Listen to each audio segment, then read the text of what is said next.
ओम नमो भगवते वासुदेवाय। स्वागत है आप सभी का हमारे चैनल पर। आज के इस वीडियो में आप सुनेंगे फाल्गुन मास के महात्म के अध्याय 14 और 15 की कथा। तो कथा शुरू करने से पहले आपसे आग्रह है, अगर अभी तक आपने चैनल को सब्सक्राइब नहीं किया है, पहली बार चैनल पर आए हैं तो चैनल को सब्सक्राइब करके बेल आइकन पर क्लिक कर लीजिए।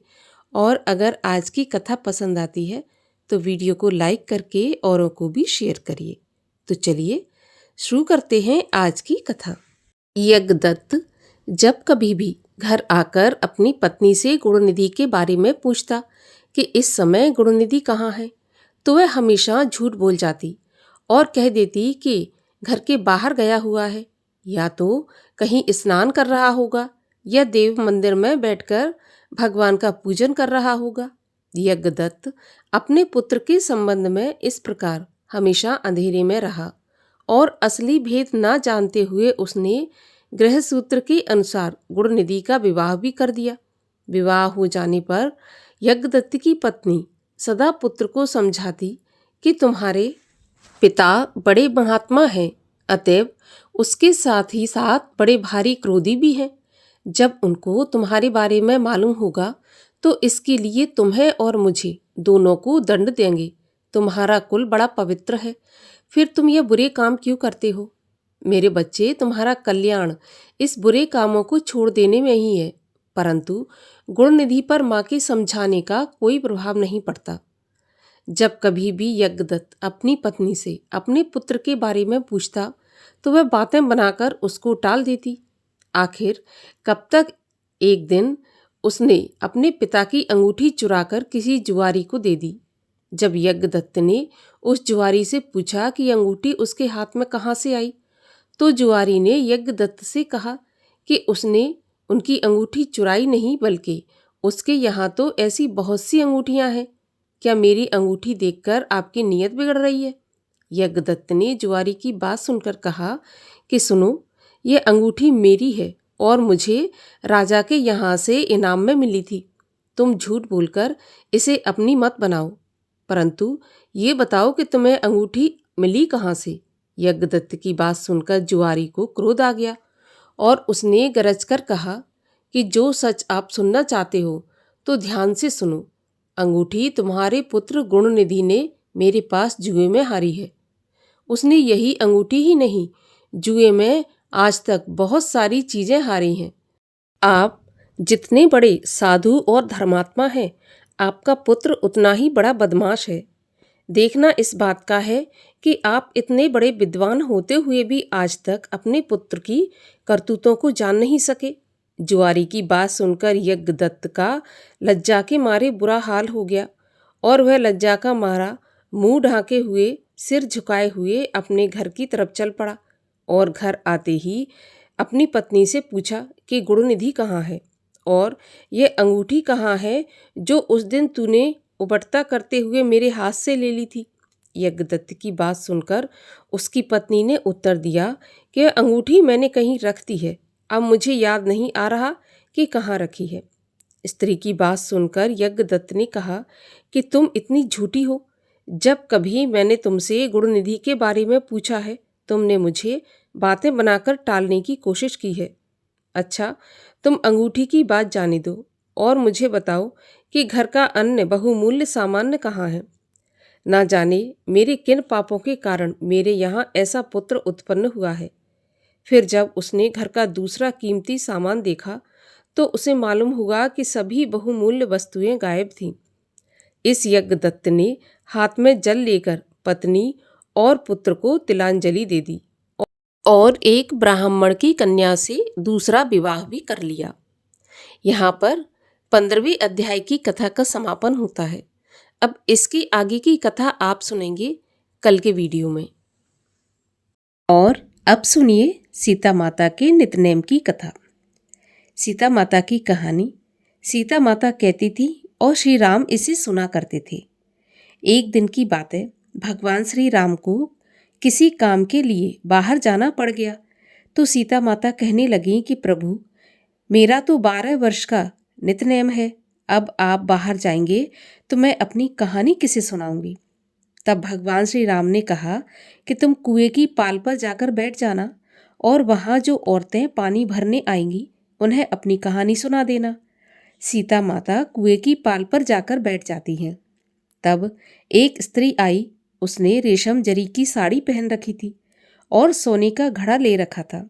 सीता माता उसे देखकर कहती हैं, बहन, मेरा 12 वर्ष का नितनेम सुन लो। तब वह स्त्री बोली कि मैं तुम्हारा नितनेम सुनूंगी तो मुझे घर जाने में देर हो जाएगी और मेरी सास मुझसे लड़ेगी। उसने कहानी नहीं सुनी और वह घर चली गई। तब उसकी रेशम जरी की साड़ी फट गई और सोने का घड़ा मिट्टी के घड़े में बदल गया।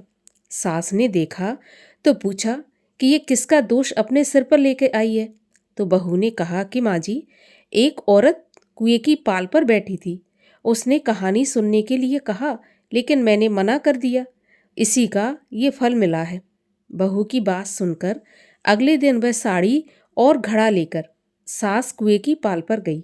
सास को वहीं पर माता सीता बैठी मिली तो माता सीता ने कहा, बहन, मेरी कहानी सुन लीजिए। तो सास बोली कि एक बार तो छोड़िए, मैं तो आपकी कहानी 4 बार सुनूंगी। ऐसा सुनकर सीता माता ने कहानी कहनी शुरू कर दी। राम आए लक्ष्मण आए, देश के पुजारी आए, नित नेम का नेम लाए। आओ राम बैठो राम, तपी रसोई जियो राम। माखन मिश्री खाओ राम, दूध बताशा पियो राम। सूत के पलका पोठो राम, शाल दुशाला पोठो राम। शाल दुशाला ओढ़ो राम, जब बोलूं जब राम ही राम। राम संवारे सबके काम, खाली घर भंडार भरेंगे, सबका बेड़ा पार करेंगे। श्री राम जय राम, जय जय राम। सास बोली, बहन, कहानी तो बहुत अच्छी लगी। कहानी सुनकर सास घर चली गई। फिर उसकी साड़ी फिर से रेशम जरी की बन गई और जो मिट्टी का घड़ा था वो फिर से सोने के घड़े में बदल गया। बहू कहने लगी, सासू माँ, आपने ये सब कैसे किया? तो सास ने कहा, बहू, तू दोष लगा के आई थी और मैं दोष उतार कर आ रही हूँ। बहू ने फिर पूछा कि वह कुएं वाली स्त्री कौन है? तब सास बोली, वे सीता माता हैं। वे पुराने से नया कर देती हैं, खाली घर में भंडार भर देती हैं। वे लक्ष्मी जी का वास घर में करा देती हैं। आदमी की जो भी इच्छा हो उसे पूरा कर देती हैं। बहू बोली कि ऐसी कहानी मुझे भी सुना दो। तब सास बोली कि ठीक है, तुम भी सुनो। और सास ने बहू से कहानी कहनी शुरू कर दी। राम आए लक्ष्मण आए, देश के पुजारी आए, नित नेम का नेम लाए। आओ राम बैठो राम, तपी रसोई जियो राम। माखन मिश्री खाओ राम, दूध बताशा पियो राम। सूत के पलका मोठो राम, शाल दुशाला पोठो राम। साल दुशाला ओढ़ो राम, जब बोलूं जब राम ही राम। राम संवारे सबके काम, खाली घर भंडार भरेंगे, सबका बेड़ा पार करेंगे। श्री राम जय राम, जय जय राम। कहानी सुनकर बहू बोली कि कहानी तो बहुत अच्छी है। सास ने कहा कि ठीक है, इस कहानी को अब हम रोज कहा करेंगे। अब सास बहू रोज सवेरे उठती, नहाती धोती और पूजा करने के बाद नित नेम की सीता जी की कहानी कहती। एक दिन उनके यहाँ एक पड़ोस की औरत आई और बोली, बहन, जरा सी आँच देना। तो वह बोली कि आँच तो हमने जलाई नहीं। तो पड़ोसन ने कहा कि तुम सुबह 4 बजे से उठकर क्या करती हो? उन्होंने कहा कि सुबह उठकर हम पूजा करते हैं, फिर सीता माता की नितनेम की कहानी कहते हैं। तब पड़ोसन ने उनकी बात सुनकर फिर कहा कि सीता माता की कहानी कहने से तुम्हें क्या मिला? तो वे बोली, इनकी कहानी कहने से घर में भंडार भर जाते हैं, सारे काम सिद्ध होते हैं, मन की इच्छा भी पूरी होती है। पड़ोसन कहती है, बहन, ऐसी कहानी मुझे भी सुना दो। फिर वह बोली, ठीक है, तुम भी कहानी सुन लो। और उसने पड़ोसन को कहानी कहनी शुरू कर दी। राम आए लक्ष्मण आए, देश के पुजारी आए, नित नेम का नेम लाए। आओ राम बैठो राम। इस प्रकार सारी कहानी पड़ोसन को सुना दी। कहानी सुनने के बाद पड़ोसन कहने लगी, बहन, कहानी तो मुझे बहुत अच्छी लगी। अब वह पड़ोसन भी नितनेम सीता माता की कहानी कहने लगी। कहानी कहने से सीता माता ने पड़ोसन के भी भंडार भर दिए। अब तो पूरे मोहल्ले में नितनेम की कथा चल पड़ी। हर किसी की मनोकामना पूरी होने लगी। हे सीता माता, जैसे आपने उनके भंडार भरे वैसे ही आप हमारे भी भंडार भरना। कहानी सुनने वाले के भी और कहानी कहने वाले के भी भंडार सदा भरे रखना। बोलिए सीता माता की जय। और अब सुनिए श्री शिव चालीसा। जय गणेश गिरिजासुवन मंगल मूल सुजान, कहत अयोध्या दास तुम देहु अभय वरदान। जय गिरिजापत दीन दयाला, सदा करत संतन प्रतिपाला। भाल चंद्रमा सोहत नीके, कानन कुंडल नाग फनीके। अंग गौर सिर गंग बहाए, मुंड माल तन छार लगाए। वस्त्र खाल बाघंबर सोहे, छवि को देख नाग मुनि मोहे। मैना मात की हवै दुलारी, वाम अंग सोहत छवि न्यारी। कर त्रिशूल सोहति छवि भारी, करत सदा शत्रुन छयकारी। नंदी गणेश सोहे तह कैसे, सागर मध्य कमल हो जैसे। कार्तिक श्याम और गणराऊ, या छवि को कही जात न काऊ। देवन जवहीं जाए पुकारा, तबहि दुख प्रभु आप निवारा। किया उपद्रव तारक भारी, देवन सब मिले तुमहि जुहारी। तुरत षडानन आप पठायऊ, लव निमेष मह मार गिरायऊ। आप जलंधर असुर संघारा, सुयश तुम्हार विदित संसारा। त्रिपुरासुर सन युद्ध मचाई, सबहि कृपा कर लीन बचाई। किया तपहि भागीरथ भारी, पुरब प्रतिज्ञा तासु पुरारी। दानिन मह तुम सम कोई नाही, सेवक अस्तुत करत सदाही। वेद नाम महिमा तब गाई, अकथ अनाद भेद नहीं पाई। प्रगति उदथ मंतन में ज्वाला, चरत सुरासुर भये बिहाला। कीनी दया तह करी सहाई, नीलकंठ तब नाम कहाई। पूजन रामचंद्र जब कीना, जीत के लंक विभीषण दीना। सहस कमल में हो रहे धारी, कीन परीक्षा तबहि पुरारी।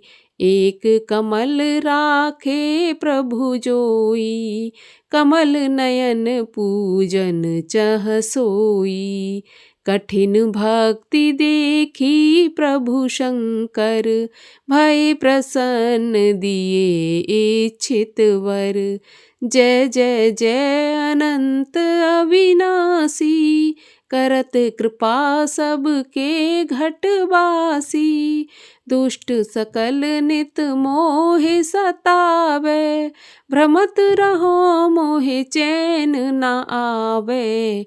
त्राहि त्राहि मैं नाथ पुकारो, एहि अवसर मोहे आन उबारो।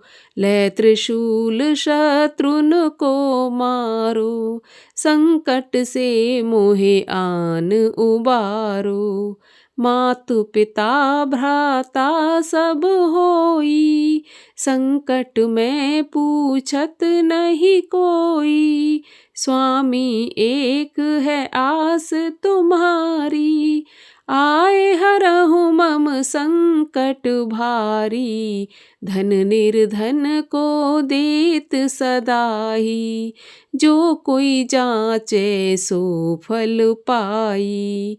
अस्तुत के ही विधि करो तिहारी, क्षमहु नाथ अब चूक हमारी। शंकर हो संकट के नाशन, मंगल कारण विघ्न विनाशन। योगी यति मुनि ध्यान लगावे, नारद शारद शीश नवावे।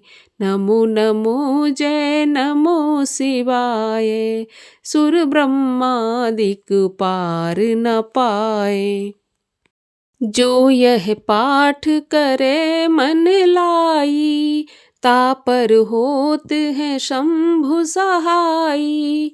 ऋनिया जो कोई हो अधिकारी, पाठ करे सो पावन हारी। पुत्रहीन कर इच्छा कोई, निश्चय शिव प्रसाद तेहि होई। पंडित त्रयोदशी को लावे, ध्यान पूर्वक होम करावे। त्रयोदशी व्रत करे हमेशा, तन नहीं जाके रहे कलेशा। धूप दीप नैवेद्य चढ़ावे, शंकर सम्मुख पाठ सुनावे। जन्म जन्म के पाप नसावे, अंत धाम शिवपुर में जावे। कहे अयोध्या आस तुम्हारी, जान सकल दुख हरऊँ हमारी। नित्य नेम कर प्रात ही, पाठ करो 40। तुम मेरी मनोकामना पूर्ण करो जगदीश। मक्सर छठ है मंत्र ऋतु, संवत 64 जान। अस्तुत 40 शिवहि, पूर्ण कीन कल्याण। ओम जय शिव ओमकारा, स्वामी हर शिव ओमकारा। ब्रह्मा विष्णु सदा शिव, अर्धांगी धारा। ओम जय शिव ओमकारा। एकानन चतुरानन, पंचानन राजे।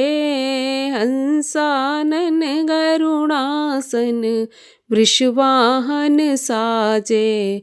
ओम जय शिव ओमकारा। 2 भुज 4 चतुर्भुज, 10 भुज ते सोहे। तीनों रूप निरखते, त्रिभुवन मन मोहे। ओम जय शिव ओमकारा। अक्षमाला वनमाला, मुंडमाला धारी। चंदन मृग मद सोहे, भोले शुभकारी। ओम जय शिव ओमकारा। श्वेतांबर पीतांबर, बाघंबर अंगे। सनकादिक ब्रह्मादिक, भूतादिक संगे। ओम जय शिव ओमकारा। करके मध्य कमंडल, चक्र त्रिशूल धरता। जग करता जग हरता, जग पालन करता। ओम जय शिव ओमकारा। ब्रह्मा विष्णु सदा शिव, जानत अविवेका। प्रणवाक्षर के मध्य, ये तीनों एका। ओम जय शिव ओमकारा। त्रिगुण शिव जी की आरती, जो कोई जन गावे। कहत शिवानंद स्वामी, मन वांछित फल पावे। ओम जय शिव ओमकारा। कर्पूर गौरम करुणावतारम, संसारसारं भुजगेन्द्रहारं सदा वसन्तं हृदयारविन्दे भवं भवानी सहितं नमामि भवं भवानी सहितं नमामि।